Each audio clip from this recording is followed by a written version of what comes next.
विषय है आनंद सूत्रम चैप्टर 1 सूत्र 1 शिव शक्त्यात्मकम ब्रह्म। शिव और शक्ति दोनों का मिलित नाम ही ब्रह्म है। कागज के तख्ते के दो पृष्ठ होते हैं। इन पृष्ठों से उनकी उपमा दी जा सकती है। जिस प्रकार कागज के तख्ते से किसी भी अवस्था में कोई पृष्ठ को एक दूसरे से अलग नहीं किया जा सकता, उसी प्रकार ब्राह्मी सत्ता में पुरुष तथा प्रकृति का संबंध है। एक को हटाने से दूसरे की स्थिति संकटापन्न हो जाती है। इसलिए ऐसा कहा जाता है कि पुरुष और प्रकृति अविनाभावी है। युक्ति और तर्क के लिए यद्यपि ये दो मान लिए गए हैं, परंतु वास्तव में वे अविच्छिन्न हैं। शिव या पुरुष दार्शनिक शब्द के रूप में व्यापक भाव से व्यवहृत होने पर भी लौकिक क्षेत्र में इस अर्थ में आत्मा शब्द ही अधिक प्रयुक्त होता है। शिव शब्द का अर्थ साक्षी चैतन्य है और पुरुष का भी अर्थ यही है। पूरे शेते यह सह पुरुष, अर्थात प्रत्येक सत्ता में जो साक्षी बोध सोया हुआ है उसे ही पुरुष कहा जाता है। आत्मा शब्द का अर्थ सर्व प्रतिसंवेदी है। शरीर बोध का प्रतिसंवेदन मानस पटल पर होता है, अर्थात शरीर की जड़ तरंगे मानस पट से टकराकर जो प्रतिफलन उत्पन्न करती है, उस प्रतिफलन के फल स्वरूप ही मानस भूमि में शरीर का बोध जगता है। ठीक उसी प्रकार प्रत्येक जड़ वस्तु की तरंगे ज्यों ही किसी के मानस पटल से टकराती है, त्यों ही उस वस्तु का प्रतिफलन होता है तथा उस व्यष्टि के मानस पटल पर उस जड़ वस्तु का बोध उत्पन्न हो जाता है। इसी प्रकार मानस तरंग भी आत्मिक सत्ता से टकराती है तथा इसके फल स्वरूप उस मानस तरंगों का भी प्रतिफलन रिफ्लेक्शन होता है और आत्मा एवं जीव अविच्छिन्न है, यह बोध जग पड़ता है। मानस तरंग या भावना को यदि दार्शनिक भाषा में संवेदन कहा जाए तो आत्मिक पट पर मानस तरंग के प्रतिफलन को प्रतिसंवेदन कहा जाएगा और आत्मिक पट वही है जो उसके मन का प्रतिसंवेदी है। जगत की सभी वस्तुओं स्थूल सूक्ष्म एवं कारण की अवस्थिति मानस तरंग या संवेदन में ही है। इसलिए पूर्ण रूपेण युक्ति युक्त भाव से यह कहा जा सकता है कि यह आत्मा है सर्व प्रतिसंवेदी। इस सर्व प्रतिसंवेदी आत्मा के रहने के कारण ही जगत की सभी वस्तुओं का अस्तित्व है। वे चीजें परोक्ष अपरोक्ष क्षुद्र या व्यापक ही क्यों न हो, तत्वगत दृष्टि से सिद्ध और स्वीकृत हो रही है। यदि आत्मा नहीं रहता तो सभी का अस्तित्व भी पर्यस्त हो जाता। दूसरा सूत्र, शक्ति सा शिवस्य शक्ति। प्रत्येक वस्तु के उपादान और निमित्त कारण होते हैं। इसके अतिरिक्त निमित्त के साथ उपादान का संयोग स्थापक क्रिया भाव भी है। इस क्रिया भाव की मात्रा के अनुसार ही निमित्त के उपादान के साथ दृढ़ता या शिथिलता निर्धारित होती है। सृष्टि के विकास में पुरुष तत्व उपादान कारण है, प्रकृति तत्व निमित्त के साथ उपादान की संपर्क स्थापिका शक्ति है तथा निमित्त कारण के रूप में पुरुष भाव मुख्य तथा प्रकृति भाव गौण है। पुरुष सर्वान्वेषित सत्ता है, अतः इसके व्यतिरेक कुछ भी उपादान कारण के रूप में सिद्ध नहीं हो सकता। प्रकृति तत्व सर्वान्वेषित नहीं होने के कारण पुरुष की आश्रिता है। पुरुष स्वदेह में प्रकृति को जितना कार्य करने का अवसर देता है वह केवल उतना ही कार्य कर सकती है। इसलिए सृष्टि विज्ञान में कारण सत्ता के रूप में पुरुष को ही मुख्य निमित्त कारण कहा जा सकता है। प्रकृति पुरुष प्रदत्त अधिकार को व्यवहार में लाकर कारक रूप में स्वयं को प्रतिपन्न करती है, इसलिए वह गौण निमित्त कारण है। इस निमित्त कारण के द्वारा उपादान कारण में जो विकृति या अभिव्यक्ति होती रहती है, जिसे हम जागतिक विकास कहते हैं, वह प्राकृत गुण त्रय के द्वारा संपन्न होती है। इसलिए प्रकृति निमित्त कारण तथा उपादान कारण के संपर्क स्थापिका शक्ति है। प्रकृति प्रभाव की अल्पता या अधिकता के ऊपर ही वस्तु देह की दृढ़ता या शिथिलता संपूर्ण रूपेण निर्भर करती है। सभी क्षेत्रों में पुरुष की ही भूमिका मुख्य है। पुरुष ने प्रकृति को कार्य करने का जितना अधिकार दिया है या देता है, प्रकृति उतना ही कार्य करती है या कर पाती है। सृष्टि के विकास क्रम में पुरुष उसे कार्य करने का अधिकार प्रदान करता है और प्रकृति कार्य करती चलती है। गुण त्रय के बंधन के कारण सूक्ष्म पुरुष क्रमशः स्थूलत्व प्राप्त करता जाता है। स्थूलत्व के चरम अवस्था में पुरुष धीरे धीरे प्रकृति के पूर्व प्रदत्त सुजोग और स्वाधीनता को संकुचित करता रहता है। इसलिए स्थूल पुरुष क्रमशः सूक्ष्मत्व अर्जन करते करते चरम अवस्था में अपने स्वभाव में लौट आता है। प्राकृत बंधन के कारण पुरुष देह में जो विकास धारा है उसे दार्शनिक विचार से संचर कहा जाता है, और बंधन की क्रम वर्धमान शिथिलता के कारण पुरुष देह में जो क्रमिक मुक्ति का भाव आता है उसे प्रतिसंचर कहा जाता है। स्पष्ट है कि प्राप्त अधिकार के सद्व्यवहार में प्रकृति के स्वाधीन होने पर भी अधिकार पाना या न पाना पुरुष या चित्त शक्ति पर निर्भर करता है। इसलिए कहना पड़ता है कि प्रकृति पुरुष की ही प्रकृति है, शक्ति सा शिवस्य शक्ति। तीसरा सूत्र है तयोः सिद्धि संचरे प्रतिसंचरे च। पुरुष व प्रकृति संचर व प्रतिसंचर में अपनी पूर्णता प्राप्त करते हैं। किसी सत्ता का अस्तित्व उसके कर्म भावना अथवा साक्षित्व से जाना जाता है।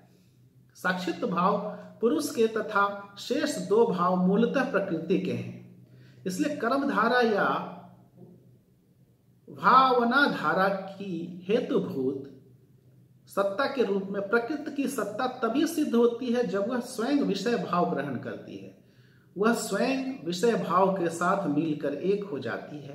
प्रकृति जो विषय भाव ग्रहण करती है वह पुरुष के ऊपर उसके क्रम वर्धमान प्रभाव के कारण ही होता है। प्रकृति के इस विषय भाव का ग्रहण पुरुष पर उसके क्रम वर्धमान प्रभाव से अर्थात संचर क्रिया में या क्रम हर्षमान प्रभाव से अर्थात प्रतिसंचर क्रिया में निष्पन्न होता है।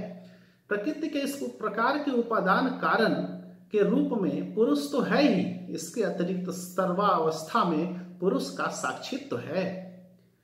फोर्थ, परम शिव पुरुषोत्तम विश्वस्य केंद्रम। परम चैतन्य ब्रह्मांड के केंद्र में परम शिव या पुरुषोत्तम नाम से जाने जाते हैं। त्रिगुणात्मिका प्रकृति मूलतः पुरुष भाव को अपनी क्रम वर्धमान वर्धनी शक्ति के द्वारा आपात दृष्टि से जड़ में परिणत करती जा रही है। यह इसकी क्रिया की एक धारा है, और दूसरी धारा वह है जो जड़ पर से गुणत्रय के प्रभाव को क्रमशः शिथिल कर पुरुष को स्वभाव में लौटा लाती है, अर्थात बंधन मुक्त कराती है। प्राकृत शक्ति की प्रथमोक्त धारा केंद्रातिगा सेंट्रीफ्यूगल है तथा अपरोक्त धारा केंद्रानुगा या सेंट्रीपेटल है। इस केंद्रातिगा और केंद्रानुगा की मदद से ही ब्रह्मचक्र या सृष्टि चक्र व्यक्त होता है। इस ब्रह्मचक्र का जो प्राण केंद्र न्यूक्लियस है वह पुरुष का स्वभाव है। समग्र ब्रह्मचक्र का उपादान कारण पुरुष या शिव कॉन्शियसनेस है, और उनके इस प्राण केंद्र को परम शिव या पुरुषोत्तम कहा जाता है। फिफ्थ, प्रवृत्ति मुखी संचर गुण धारायाम। प्रवृत्ति मुखी संचर स्थूलता की ओर रत गुण प्रवाह जुक्ति गति है। ब्रह्मचक्र के प्राण केंद्र से प्रकृति के प्रभाव के कारण पुरुष के जड़ाभिमुखी विकास को ही प्रवृत्ति एक्सट्रोवर्सियल फेज कहते हैं। साक्षी स्वरूप पुरुषोत्तम में प्राकृत शक्ति के प्रथम संपात के कारण अस्तित्व बोध जगता है। दार्शनिक भाषा में इस अस्तित्व बोध को ही महत्त्व कहा जाता है। जिस प्राकृत शक्ति संपात से इस महत्त्व की उत्पत्ति होती है, गुण का अर्थ है बांधने की रस्सी, बाइंडिंग प्रिंसिपल। महत्त्व के ऊपर प्राकृतिक धारा प्रवाह में प्राकृत शक्ति के दूसरे संपात से ही कर्तृत्व बोध तथा स्वामित्व बोध उत्पन्न होता है।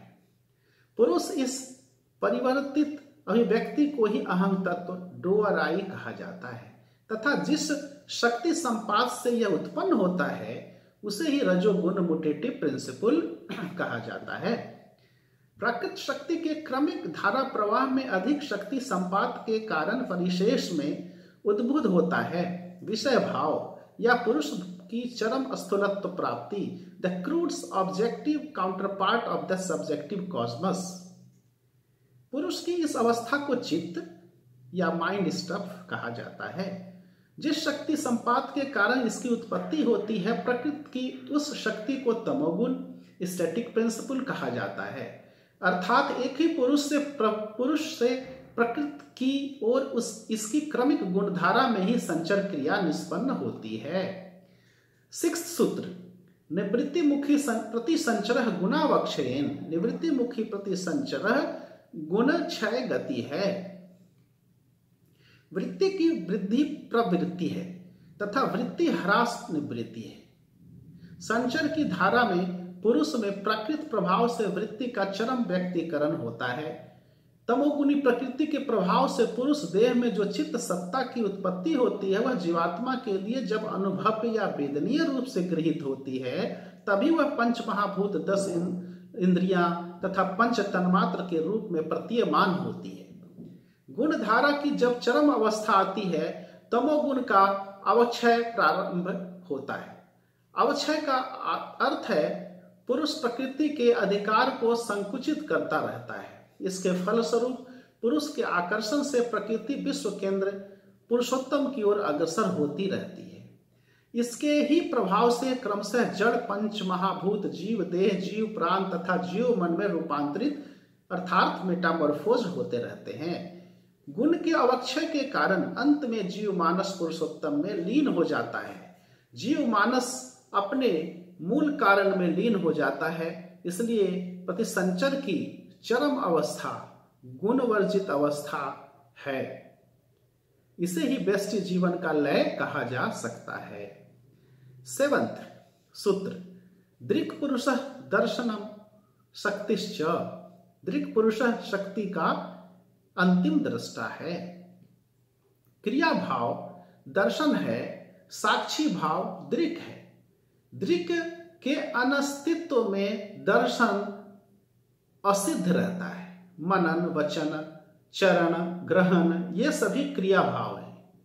इन क्रिया भावों का अस्तित्व जिस साक्षित्व से निष्पन्न होता है, वह दृक् भाव ही पुरुष है और उसके आश्रय में जिस क्रिया भाव की अभिव्यक्ति होती है, वही प्राकृत गुण संपन्न है। जड़ तरंग के व्यक्तिकरण को यदि क्रिया भाव कहें तो उस दिशा में उसके आपात साक्षी को चैतिक सत्ता कहना होगा। चैतिक स्फुरन को यदि क्रिया भाव कहें तो उसके आपात साक्षी को अहंग तत्व अर्थात ईगो कहेंगे।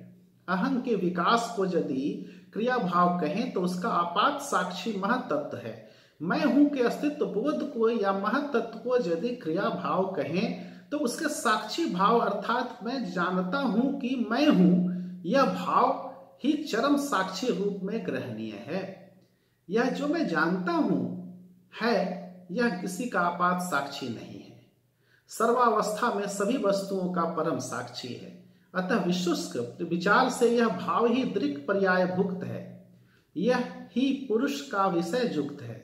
यह ही पुरुष का विषय युक्त स्वभाव एट्रीब्यूटेड कॉन्शियसनेस है। पुरुष इज द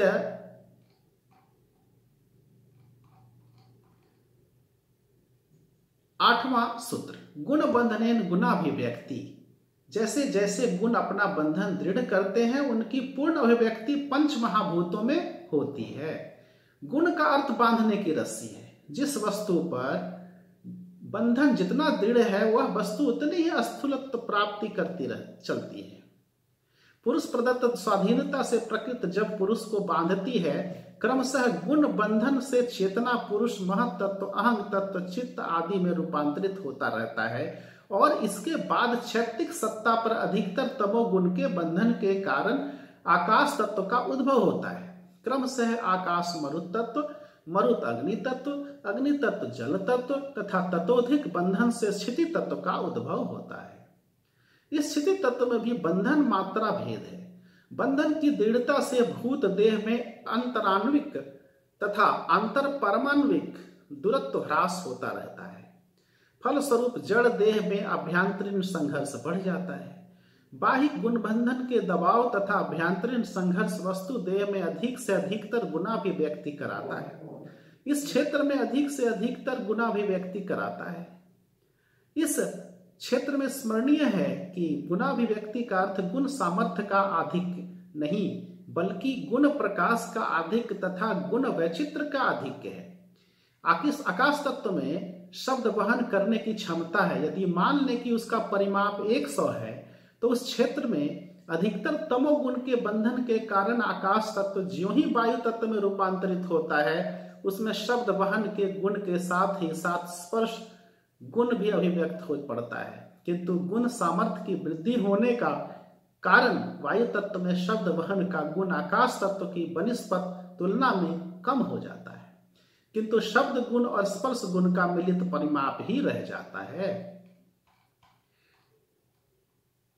9वां सूत्र, गुणाधिक्य जड़स्फोटः भूत साम्या भावात्। गुणों के अत्यधिक प्रभाव स्वरूप महाभूतों का साम्य नष्ट होना जड़स्फोट कहलाता है। वस्तु देह के क्षिति तत्व में रूपांतरित होने के बाद भी यदि गुण बंधन की प्रक्रिया का दबाव चलती रहे, तो उस क्षेत्र में भूत समूहों की समता नष्ट हो जाने पर जड़स्फोट होता है। जड़स्फोट की वजह से क्षिति तत्व में अत्यधिक अभ्यंतरीण संघर्ष होता है, जिससे चूर्ण विचूर्ण होकर वह सूक्ष्मतर भूत में अर्थात क्षिति से अप या तेज या मरुत व्योम में संपूर्ण भाव अथवा आंशिक भाव से रूपांतरित होता जाता है। अर्थात उसकी गति ऋणात्मक संचरात्मिका हो जाती है, किंतु जड़स्फोट के फल से उद्भूत सूक्ष्मतर वस्तु समूह उसके बाद भी संचर के पथ पर ही चलता रहता है।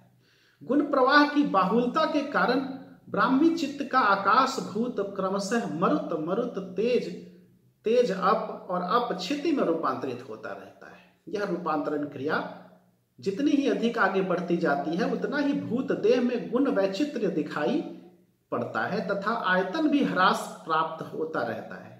आयतन की ह्रास प्राप्ति का अर्थ है अभ्यंतरीण संघर्ष वृद्धि। बाह्य गुण प्रवाह के प्राबल्य के कारण ही ऐसा होता है। अतिरिक्त अभ्यंतरीण संघर्ष के कारण वस्तु देह में विस्फोट होता है और वह चूर्ण विचूर्ण होकर सूक्ष्मतर भूत में रूपांतरित हो जाता है। यह स्फोट तभी होता है जब क्षिति भूत की मात्रा अन्यान्य भूतों की तुलना में अस्वाभाविक रूप में बढ़ जाती है। भूत समूह की पारस्परिक मात्रा में अति न्यूनाधिक्य नहीं रहने पर स्फोट के बदले जीव देह की उत्पत्ति होती है।